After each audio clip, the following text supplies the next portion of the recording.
मैं एक हॉस्पिटल के बाहर बैठ के भीख मांगती हूँ। एक लड़की हॉस्पिटल के बाहर बहुत रो रही थी। मैंने उस रोती हुई लड़की को देखा। मैं फौरन उसकी तरफ चली गई। एक बूढ़ा आदमी और उसके दाएं तरफ खड़ी हुई लड़की जो कि बहुत ज़्यादा रो रही थी। मैंने उसके पास जाकर उससे पूछा, क्या बात है, तुम इतना क्यों रो रही हो? उसने मेरे सर से पैर तक मुझे देखा और 50 के नोट मेरी कटोरी में डाल दिया। मगर मेरा सवाल वहीं खड़ा था। मैंने उस बूढ़े आदमी से कहा, क्या बात है? तो उस आदमी ने कहा कि कुछ नहीं, यह मेरी बेटी है। आज ही अपने ससुराल वापस जा रही है, तो इसीलिए रो रही है। मेरा दिल उस लड़की के लिए बहुत ज़्यादा नरम हो गया। मैंने उस लड़की को तसल्ली दी और कहा, रोते नहीं, वरना ऐसी हालत में सफ़र करना मुश्किल हो जाएगा। वैसे तुम्हें जाना कहाँ है? मैंने यह सवाल उस बूढ़े आदमी से पूछा, लेकिन मेरा सवाल सुनकर उस आदमी के चेहरे का रंग उड़ गया। वह बाजू से अपनी बेटी को पकड़कर वहाँ से चला गया और गाड़ी में बैठ गया। गाड़ी चल पड़ी। मैं वापस अपनी जगह पर बैठ गई। यह तो मेरी रोज़ का काम था। अगले दिन मेरी तबीयत कुछ खराब सी लग रही थी, इसीलिए मैं एक रेलवे स्टेशन पर जाकर सो गई। वहाँ दो लोग मुझे पहचानते थे। अचानक ट्रेन जाने का शोर होने लगा और सब लोग ट्रेन की तरफ भागने लगे। मेरे हाथ सबके पैर के नीचे आ गए और मैं दर्द से चीख पड़ी। वहीं वो बूढ़ा आदमी मुझे फिर से दिखा, मगर जब तक मैं उस आदमी को रोककर उससे कुछ पूछती या शिकायत करती, वह भीड़ में गायब हो चुका था।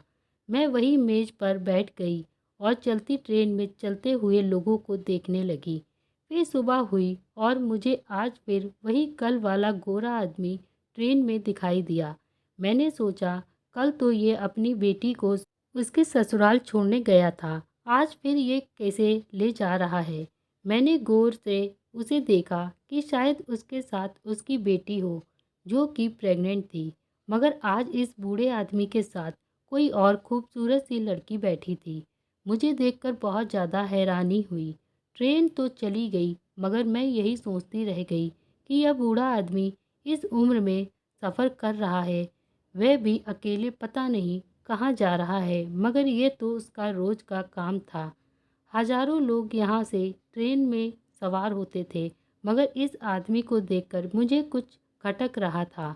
उस बूढ़े आदमी में कुछ तो ऐसा था जो मुझे उसके बारे में सोचने के लिए मजबूर कर रहा था। अगले दिन किसी ऑफिसर के आने की वजह से स्टेशन पर पुलिस की बहुत ज़्यादा सख्त नज़र थी। बहुत सारे ऑफिसर ड्यूटी पर लगे हैं। मैं तो एक भिखारन थी, यहाँ से वहाँ, बस और कुछ नहीं।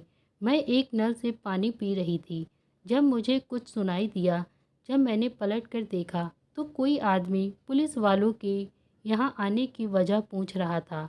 दूसरे आदमी ने बताया कि कोई ऑफिसर आ रहा है, यहाँ पर ड्यूटी पर लगाए गए हैं। उस आदमी ने कहा, आप लोग यहाँ पर कब तक ड्यूटी पर रहेंगे? उसकी बात सुनकर दूसरे आदमी ने कहा, अब तुम क्यों इतना परेशान हो रहे हो? इस सवाल पर अगले आदमी ने हंसते हुए कहा, नहीं, बस इतने लोग देखे तो पूछ लिया। वह लोग जब बैठे तो मैं उस आदमी को देखकर पहचान गई। यह तो वही जो हॉस्पिटल में था, जो अपनी प्रेग्नेंट बेटी को उसके ससुराल छोड़ने गया था। मैं जल्दी से बूढ़े आदमी के पास गई और उससे पूछने लगी, आपकी बेटी कहाँ है? वह बूढ़ा आदमी घबरा गया और मुझे गौर से देखते हुए बोला, कौन सी बेटी? मैंने कहा, अरे बाबा, वो जो परसों तुम्हारे साथ खड़ी हुई थी।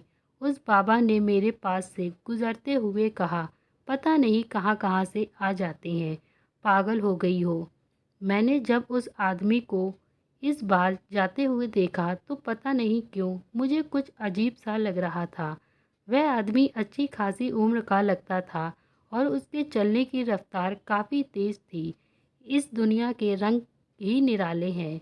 मैं तो बस उसको अपनी बहन समझती थी। फिर मैं अपने काम पर लग गई। जैसे तैसे दिन गुजर रहे थे।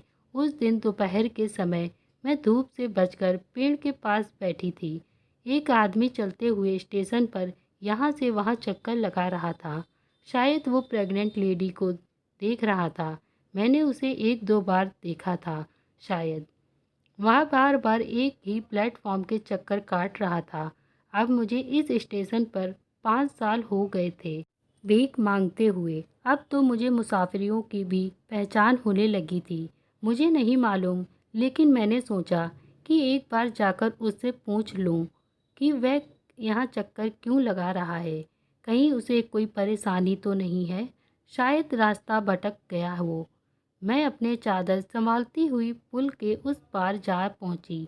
बाद में बार बार आ जाकर पता नहीं क्या ढूंढ रहा था। मैंने उससे पूछा, आप किसी को ढूंढ रहे हैं? मेरे एकदम से सवाल करने पर वह आदमी उछल पड़ा। मैं उसके करीब खड़ी थी तो अब मुझे उसका चेहरा नहीं दिखा। उसने अपना मुंह ढक रखा था रुमाल से और आंखों पे चश्मा लगा था। बाद में हमें सिर हिलाकर टिकट घर में घुस गया, फिर बाहर ही नहीं निकला। मैंने जाकर देखा, वहाँ कोई नहीं था। वो आदमी दूसरे रास्ते से भाग गया। मैंने उसका पीछा करना शुरू कर दिया। वह आदमी जहाँ गया था वहाँ बहुत अंधेरा था और बहुत आवाज़ आ रही थी किसी के रोने की। मैंने चुपके से देखा तो मेरे पैरों तले ज़मीन फट गई। वहाँ बहुत सारी प्रेग्नेंट लड़की बंद थीं और बार बार कोई नए आदमी आते और एक लड़की को अपने साथ कमरे में ले जाते और दरवाज़ा अंदर से बंद कर लेते। उनके साथ बहुत गलत हो रहा था। मेरी आंखें ये सब नहीं देख पा रही थी। मैंने दरवाज़ा खोला तो देखा वहाँ प्रेग्नेंट लड़कियों के ऑपरेशन करके उनके बच्चे लिए जाते थे और लड़कियों से बोला जाता था उनका बच्चा मरा पैदा हुआ था और फिर बच्चों को बेचकर लाखों रुपए लिया करते थे। बहुत सालों से ये काम चल रहा था। जब मैंने ये सब देखा, तुरंत पुलिस को सारी जानकारी देकर ये काम बंद करवाया और सारी लड़कियों को आज़ाद करवाया।